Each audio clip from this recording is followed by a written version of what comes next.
Given the complex tax situation many high income earners face, it's wise to start tax planning in the fall while there is still time to adjust. These 7 questions can help you spot problem areas and better understand the services you may need. Hi, I'm Will Hoffman, founder and president of Hoffman Wealth Management, where we specialize in working with busy families and active retirees, helping them navigate the complicated scenarios of their wealth while creating the life that they desire. Although tax season is still months away, tax management should begin in the fall, especially for high income earners facing the 3.8% net investment income tax, AMT, and other taxes. We will discuss 7 questions that can help you open a discussion with your CPA and your financial professional about next year's tax bill. Have the discussion early in the fall so that you still have time to make adjustments if necessary. The first is, how can I limit my exposure to the 3.8% Medicare surcharge tax? The 3.8 Medicare surcharge applies to net investment income of singles with modified adjusted gross income over $200,000 and couples over $250,000. The threshold for separate filers is $125,000. The tax is due on the smaller of net investment income, which is interest, dividends, annuities, gains, passive income, and royalties, or the excess of your modified adjusted gross income over those thresholds. If you think there may be some exposure, review with your financial professionals the tax efficiency of the portfolio holdings and perhaps moving less efficient investments into a tax-deferred account and capitalizing on tax loss harvesting. Other ideas include using municipal bonds to help avoid the surtax, since interest is tax-free, and or taking capital losses to offset any other gains you may have. You may also want to consider an installment sale to spread out a large gain if that keeps your AGI below the thresholds. If real estate is involved, a like-kind exchange will also defer from the gain. The second question to ask is, can I maximize the tax break using a flex plan for childcare costs? You can still claim the dependent care credit to the extent that your expenses are greater than the amount you pay through your flexible spending account, or FSA.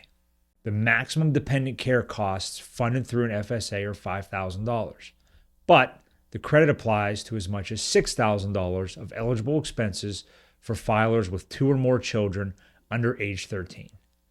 In that case, you should run the first $5,000 of dependent care costs through the FSA, and the next $1,000 will be eligible for the credit on Form 2441. For most filers, taking the dependent care credit will save an extra $200 in taxes. Of course, no credit is allowed for any child care costs that are paid via the Flex Plan. The third topic to discuss is, what if my school-age child went to summer camp? Costs related to a child's summer camp qualify for the dependent care credit. So, if you sent your child to any special day camps this summer, like a sports camp, computer camp, math, theater, or study, don't forget about this tax break. However, the cost of summer school and tutoring programs aren't eligible for the credit. They are treated as education, not care. The other rules for the credit aren't affected. The child must be under 13, and expenses must be incurred so that parents can work. Fourth question to ask your CPA before the year end is, how should I handle an inherited IRA? If you inherited an IRA last year, a tax planning deadline is looming. The IRA's beneficiaries are set for September 30th of the year following the death of the IRA owner. Typically, non-spouse heirs must take distributions from inherited IRAs within 10 years of the owner's death, unless one or more of the beneficiaries of the account are not individuals. With non-individual beneficiaries, the IRA has to be cleaned out within 5 years for all beneficiaries, which is generally a negative because it denies tax-deferred growth to the beneficiaries for that extra 5 years, or longer for certain beneficiaries. The issue occurs when the owner names a charity or college as one of the beneficiaries. Redeeming a non-individual IRA interest by September 30th can pay dividends. If the charity, school, or etc. is paid off by that time, the remaining individual beneficiaries can take distributions for 10 years, enjoying more tax-free buildup inside of the IRA. Fifth question is, how can I optimize the earnings on my children. Optimize a child's summer job by contributing to a Roth IRA. The child can contribute up to $6,500 as long as they have earned income of $6,500 or more.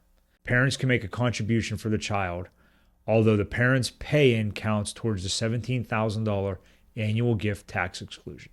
What difference does this make? A parent's generosity can provide a nice nest egg.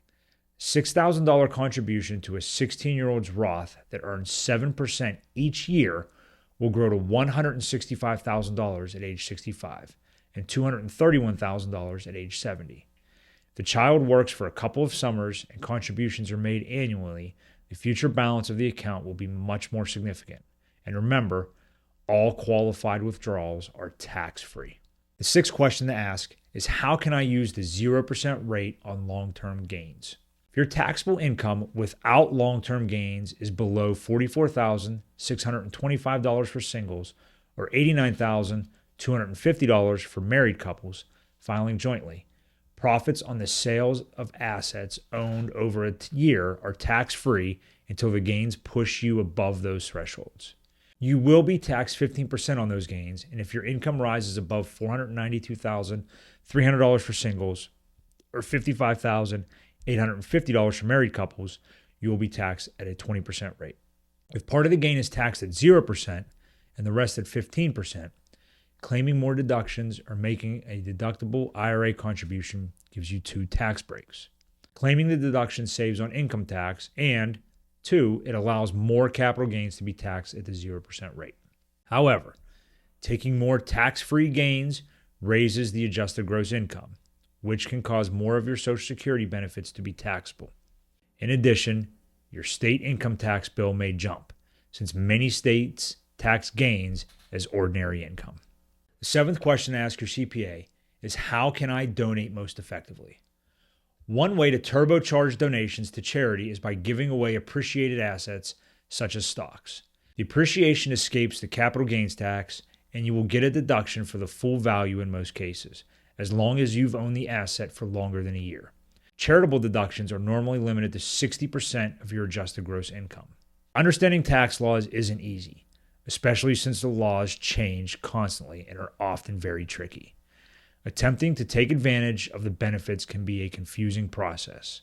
Though these are some great tips and explanations, please seek the assistance of a tax professional whenever you have any questions about your tax situation.